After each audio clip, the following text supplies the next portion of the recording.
Olha, acabei de ver um vídeo do Ciro Gomes falando sobre câmbio e juros. Olha, tem várias constatações ali que eu concordo plenamente.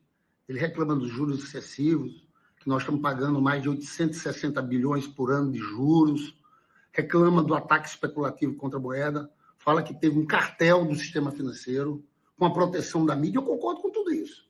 Agora, ele embaralha os fatos e faz uma falsificação ao colocar tudo na conta do presidente Lula.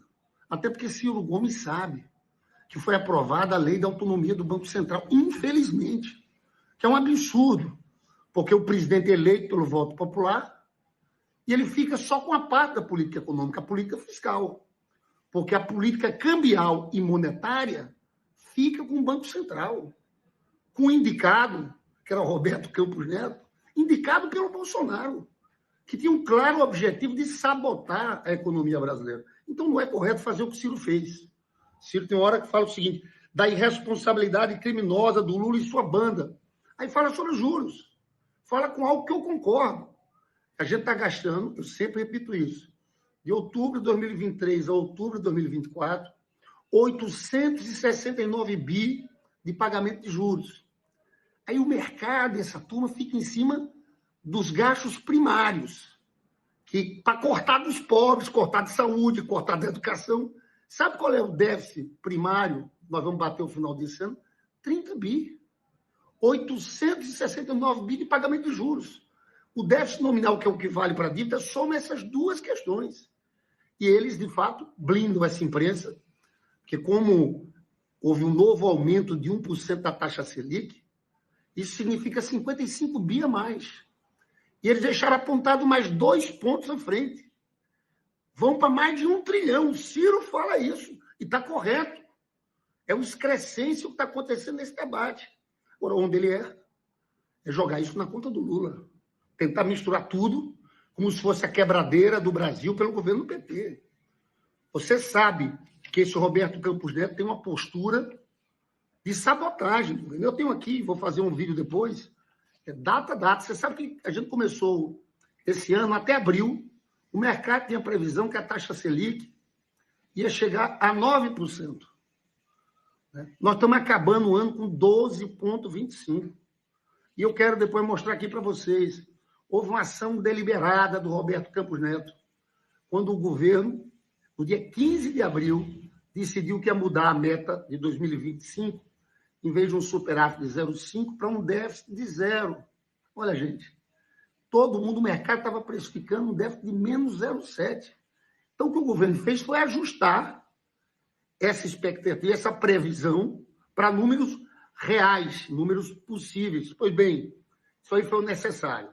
Nesse mesmo dia, ele dá declaração em Nova York e ele vai mudando a expectativa do mercado. Foi ele que ia construindo essa expectativa e depois ele seguia o que o mercado dizia. Foi isso que foi feito.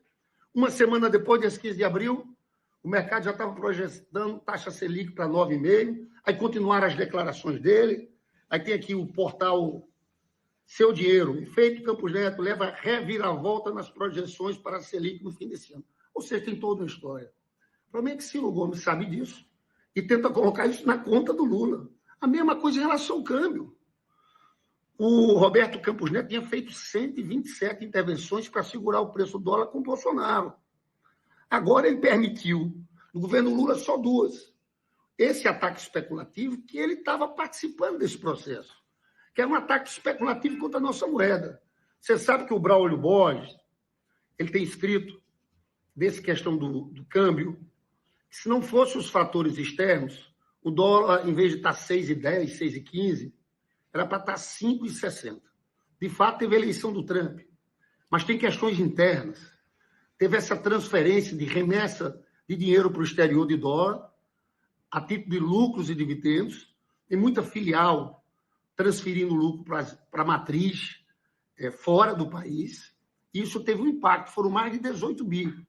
Mas teve a especulação braba de uma turma que quer ganhar dinheiro apostando com dólar mais alto, mas também de uma turma que quer derrotar o governo do presidente Lula. Esse ataque especulativo com o dólar era para cercar o governo do presidente Lula, para fazer o Lula atuar e aceitar a agenda antipovo desse pessoal. Isso o Ciro Gomes não reconhece. Ele junta tudo. Então, é errado esse tipo de construção.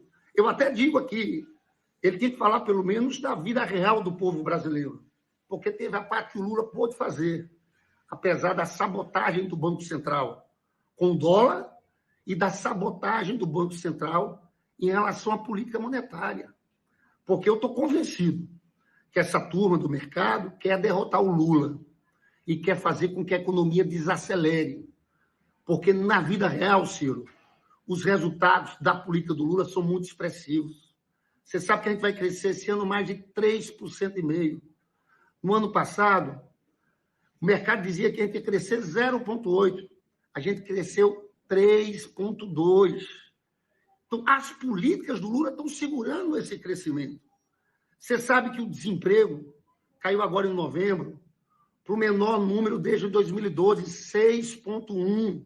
A formalização do mercado de trabalho também. O crescimento da renda foi de 11% de crescimento da renda. O Ciro Gomes não fala.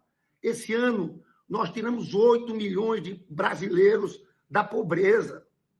Então, isso aconteceu pela política do presidente Lula. A valorização do salário mínimo, ganhos reais. Você sabe que o Temer e Bolsonaro não teve ganho real. A volta de programas sociais, o PAC, Minha Casa Minha Vida, políticas sociais, Bolsa Família turbinado. Né?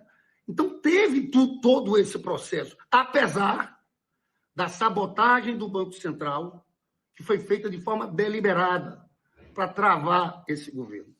Eu lamento, porque tem várias constatações no discurso do Ciro que eu concordo, só que ele distorce essas informações para culpar o presidente Lula, quando, na verdade, o presidente Lula é a vítima desse sistema financeiro, do mercado e dessa atuação do presidente do Banco Central, Roberto Campos Neto.